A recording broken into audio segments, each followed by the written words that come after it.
कपड़े फैलाते फैलाते ही सुजाता ने समय का अनुमान लगाया। सूरज सिर के ऊपर आ गया है, 12 तो बज ही रहे होंगे। रविवार का दिन बस कहने भर को छुट्टी का दिन होता है।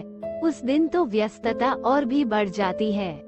नहाते धोते 1 बजना ही था, तभी उसे अपनी सास शांति देवी और मुदिता के जोर जोर से बातें करने की आवाजें सुनाई दी। जरूर आज मुदिता फिर से अपनी सास से लड़कर चली आई होगी।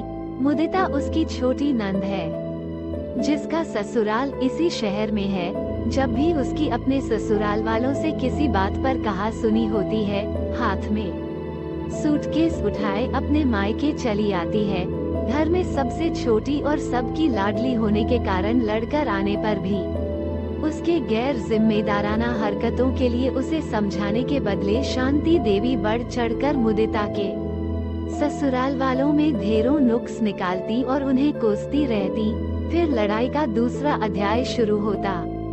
मुदिता के पति राहुल को दूसरे दिन बुलवाया जाता और छोटी छोटी बातों पर, जो हर घर में सामान्य रूप से घटित होती हैं, उनके लिए उससे देर तक सवाल जवाब किया जाता।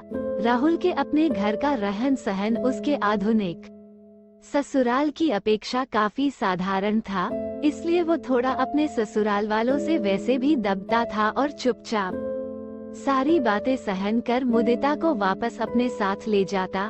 जल्दी से स्नान कर सुजाता रसोई की तरफ लपकी, तभी शांति देवी की नजर उस पर पड़ गई। सुजाता को सुनाकर तेज आवाज में वे बोली, लो महारानी के पूरे 3 घंटे का राज स्नान समाप्त हुआ। न जाने कौन से उपटन मले जा रहे थे कि घर में तूफान आ जाए, पर इन्हें होश ही नहीं रहता। हालांकि उसकी सास अच्छी तरह जानती थी कि रविवार को हफ्ते भर का ढेर सारा जमा कपड़ा सुजाता को धोना पड़ता था, फिर भी बेटी की भड़ास निकाल रही थी। वैसे भी काफी देर हो गई थी, इसलिए सुजाता चावल बनाने के लिए पानी चढ़ा, डब्बे से दाल निकालने लगी। तभी रसोई घर के दरवाजे पर खड़े सुधीर की सख्त आवाज ने उसे सहमा दिया। सुबह से घर में बैठी जाने कौन सा पहाड़ तोड़ती रहती हो कि कोई आए या जाए स्वागत सत्कार करना तो दूर की बात है, तुम्हें तो मिलने तक की फुर्सत नहीं मिलती। कोई मरे या जिए तुम्हें क्या है, हर समय अपना ही सुख तलाशती रहती हो। 1 बजने जा रहा था, इसलिए मैंने सोचा पहले चावल ही चढ़ा दूं, क्योंकि अम्मा जी ठीक 1 बजे खाना खा लेती हैं, फिर इत्मीनान से मुदिता से बातें करूंगी। सुजाता के जवाब पर सुधीर के ताने शुरू हो गए। बहुत एहसान है आपका कि छुट्टी के दिन भी 1 बजे तक खाना तैयार हो जाएगा। घर में कुल जमा 4 जन ही हैं, जिसमें सौम्या को अम्मा ही संभालती है। फिर भी दिखाओगी कि दिन भर काम ही करती रहती हो। सुधीर जैसे आया था वैसे ही बड़बड़ाते हुए चला गया। वह भी चावल दाल चूल्हे पर चढ़ा पीछे पीछे ड्राइंग रूम में आ गई, जहां सोफे पर मुदिता बैठी आंसू बहा रही थी। वहीं बगल में उसकी सास बैठी मुदिता के ससुराल वालों के बारे में जली कटी कह रही थी। जैसे ही उनकी नजर सुजाता पर गई, एक कुटिलतापूर्ण मुस्कान उनके चेहरे पर लक्षित हो उठी। एक हमारे घर की बहू है, जो इस घर में बैठी हर वो सुख भोग रही है, जिसकी कभी उसने अपने पिता के घर में कल्पना भी नहीं की होगी। और एक हमारे घर की बेटी है, जो जाने किस जन्म का पाप भोग रही है। कितना भी अपने ससुराल वालों के लिए करे, उनका मुंह फुला ही रहता है। कितना दिया था हम लोगों ने अपनी बेटी के विवाह में, बहू के परिवार वालों की तरह हाथ हिलाते नहीं भेज दिया था। फिर भी हमारी बेटी एक दिन भी चैन से नहीं रह पाती है। सुजाता बात का रुख पलटने के लिए मुदिता से बोली, चाय पियोगी? वैसे खाना भी तैयार हो ही चला है। सुधीर बीच में ही बोले। बहुत जल्दी चाय की याद आ गई। ये भी नहीं सोचा कि यह कोई चाय पीने का समय है। पूछ लिया, बड़ी मेहरबानी की। अब जाओ, जाकर खाना लगाओ, कब से हम सब भूखे बैठे हैं। सुधीर की बातों से सुजाता का सारा प्रेम, सारी सेवाएं और सारी विनम्रता धरी की धरी रह गई और वो उठकर फिर से रसोई घर में चली गई। इधर उसकी सास का रोना शुरू हो गया। हमारी तो किस्मत ही खोटी है, बहू मिली तो वह भी किसी धन की नहीं, दामाद मिला तो वह भी वैसा ही है, हमेशा अपनी माँ के पल्लू से ही बंधा रहता है। पति की खुदगर्जी और सास का अन्यायपूर्ण रवैया सुजाता को डंक सा चुभ रहा था। फिर भी सारे तिरस्कार और दंश को समेट वो सामान्य होने की कोशिश करती काम में जुटी रही। हर बार की तरह फोन करके राहुल को बुलवाया गया, पर इस बार राहुल ने आने से साफ इनकार कर दिया। उसका कहना था, मुदिता स्वयं ही घर छोड़कर गई है तो स्वयं ही लौटकर आए। बहुत दबाव डालने पर भी वो किसी भी कीमत पर मुदिता को लेने आने को तैयार नहीं हुआ। सुधीर ने सभी हथकंडे अपनाए, पुलिस की धमकियां भी देता रहा, लेकिन मुदिता के पति और ससुराल वाले अपनी जिद पर अड़े रहे। दोनों पक्षों में से कोई भी झुकने को तैयार नहीं हुआ। सुजाता अपनी सास और सुधीर को जिद छोड़ समझौता की सलाह देना चाहती थी, लेकिन वो ये भी अच्छी तरह जानती थी कि उसके बोलने का घर वालों पर कोई असर नहीं होगा। उसकी सास ने उस घर में कभी उसके ससुर की तो चलने ही नहीं दी, फिर उसकी क्या बिसात थी। हर एक बात का फैसला शांति देवी ही करती आई थी। बच्चे भी माँ के नक्शे कदम पर चलते हुए कुछ ज्यादा ही उद्दंड और स्वार्थी हो गए थे। मुदिता भी अपने ससुराल में माँ की तरह सब कुछ अपनी मुट्ठी में करने के लिए हमेशा अपनी सास, नंद और पति से उलझती रहती। छोटी छोटी बातों में भी फोन पर माँ से सलाह लेती और उनके निर्देशानुसार घर चलाने की कोशिश करती। वो जब कभी जरा सा भी बीमार हो जाती, तुरंत माँ को टेलीफोन कर देती और उसकी माँ आनंद फानन में पहुंचकर मुदिता को अपने साथ घर ले आती। मुदिता के व्यवहार और घर में माँ की दखलंदाजी से मुदिता का घर टूटने लगा था। सास और पत्नी की हरकतों से राहुल बुरी तरह खींच जाता। अपनी सास की जरूरत से ज्यादा दखलंदाजी उसे बिल्कुल पसंद नहीं थी। वो मुदिता को समझाने की कोशिश करता तो मुदिता अपना सूटकेस उठाए मायके पहुंच जाती। हर बार किसी न किसी तरह समझौता हो ही जाता, लेकिन इस बार दोनों परिवार अपनी अपनी बात मनवाने के लिए कटिबद्ध थे। यही कारण था कि बात तलाक तक पहुंच गई। घर में इस बात को लेकर हर समय तनाव की स्थिति बनी रहती। घर के लोगों का बढ़ता तनाव गुस्से के रूप में सुजाता पर बरसता। सुधीर का व्यवहार भी अपनी पत्नी के प्रति थोड़ा ज्यादा ही निर्मम और रूखा हो गया था।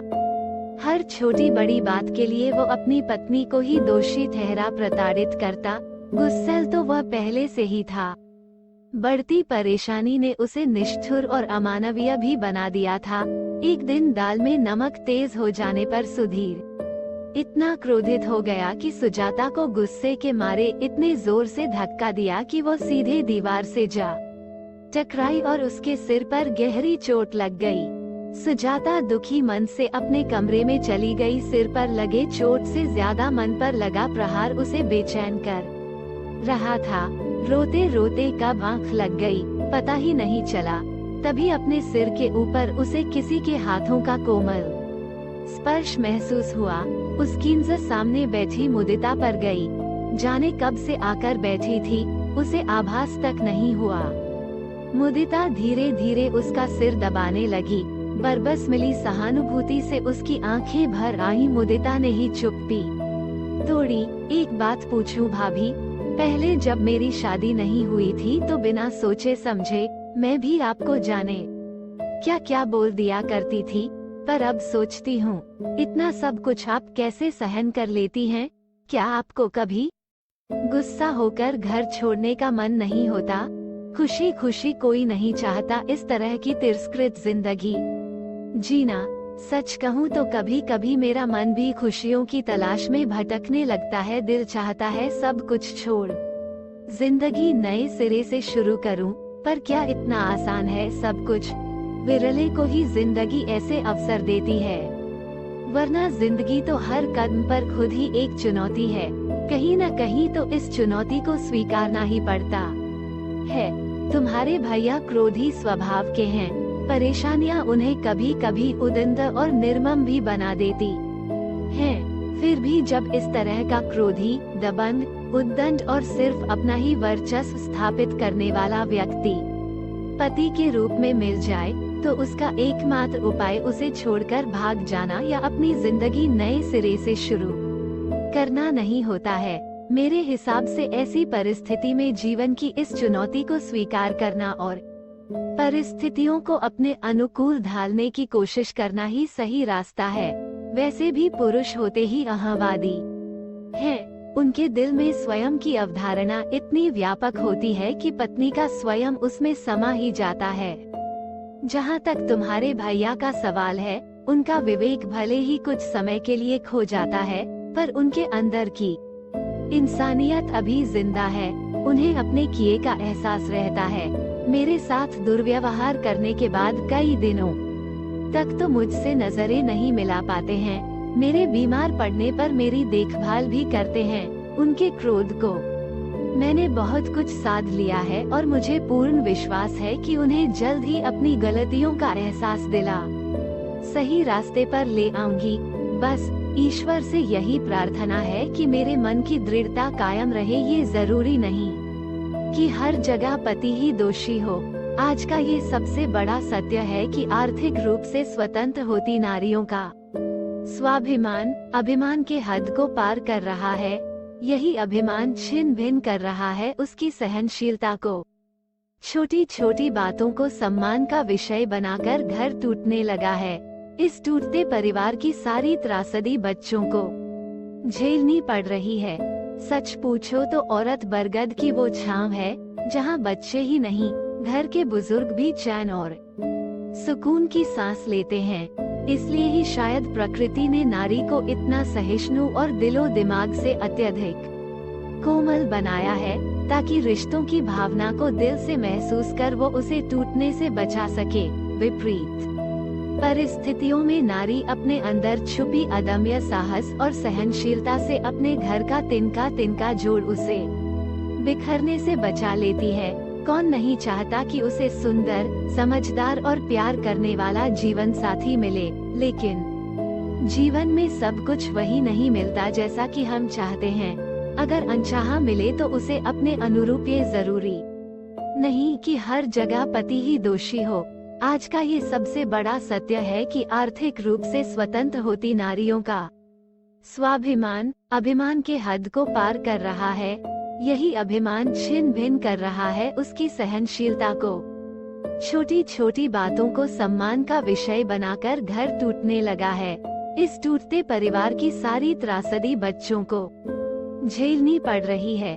सच पूछो तो औरत बरगद की वो छांव है, जहाँ बच्चे ही नहीं, घर के बुजुर्ग भी चैन और सुकून की सांस लेते हैं। इसलिए ही शायद प्रकृति ने नारी को इतना सहिष्णु और दिलो दिमाग से अत्यधिक कोमल बनाया है, ताकि रिश्तों की भावना को दिल से महसूस कर वो उसे टूटने से बचा सके। विपरीत परिस्थितियों में नारी अपने अंदर छुपी अदम्य साहस और सहनशीलता से अपने घर का तिनका तिनका जोड़ उसे बिखरने से बचा लेती है। कौन नहीं चाहता कि उसे सुंदर, समझदार और प्यार करने वाला जीवन साथी मिले, लेकिन जीवन में सब कुछ वही नहीं मिलता जैसा कि हम चाहते हैं। अगर अनचाहा मिले तो उसे अपने अनुरूप ढालने की कोशिश करना ही समझदारी है, न कि सब कुछ छोड़कर भाग जाने में। कहां कहां और किन किन कठिनाइयों से हम भागते रहेंगे। मेरी मानो तो मुदिता, तुम अपने सारे मान अभिमान को भुला अपने ससुराल लौट जाओ। सिर्फ एक बार पूरी ईमानदारी और धीरज से ससुराल के लोगों के साथ सामंजस्य बैठा जीने की कोशिश करो, सब ठीक हो जाएगा। मुझे लगता है कि वे लोग इतने बुरे भी नहीं हैं। फिर भी अगर कभी अपने परिवार को समेटने में तुम्हारा धैर्य छूटने लगे तो अपनी भाभी को याद कर लेना उसके संघर्षों को, जो पिछले 5 वर्षों से वो तुम्हारे मायके को अपनाने के लिए कर रही है। दूसरे ही दिन बिना किसी को कुछ बताए मुदिता घर से गायब थी।